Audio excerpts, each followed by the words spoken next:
কেউ এমন কিছু একটা করলো যা এর আগে কেউ কখনো করেনি। হয়তো অতীতে এর কিছু উপাদান ছড়িয়ে ছিটিয়ে ছিল, কিন্তু এটি পুরোপুরি নতুন এবং অনন্য।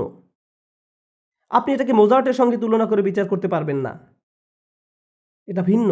এটা ঠিক যেসব কর্মের মানের সাথে অভ্যস্ত ওই অনুযায়ী নাও হতে পারে। এই জন্য আমি এই ব্যাপারটা আজ হাইলাইট করতে চাই যে কি আসলে কোরআনকে অনন্য করেছে। আর ব্যক্তিগতভাবে আমি সম্মোহিত। আজ পর্যন্ত এই বইটির দ্বারা আমি সম্মোহিত। যতই আমি গবেষণা করি ততই আমি বসে বসে ভাবি, ওয়াও, আল্লাহ পাকের বাণী। এটি আমি ব্যক্তিগতভাবে করি, কারো উপর এটা চাপিয়ে দিচ্ছি না। আমি আমার নিজের মোহের কারণে এটা করে ফেলি।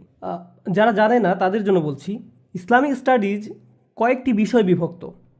কেউ যদি বলে সে ইসলাম নিয়ে পড়াশোনা করবে, সে কয়েকটি বিষয় নিয়ে পড়তে পারে।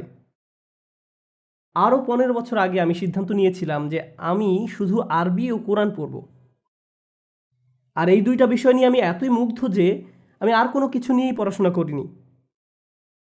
ইসলামের অন্যান্য বিষয় নিয়ে আমার প্রশ্ন আছে, হাদিস শিক্ষা, সিরাত শিক্ষা, আর অনেক ভাগ আছে, আইন, শরিয়া, থিওলজি ইত্যাদি। এসব বিষয়ে আমার মনে প্রশ্ন আসলে আমি আমার বন্ধুদের জিজ্ঞেস করি, যারা ওই সব বিষয়ে আলেম। ওদের জবাবই আমার কাছে যথেষ্ট।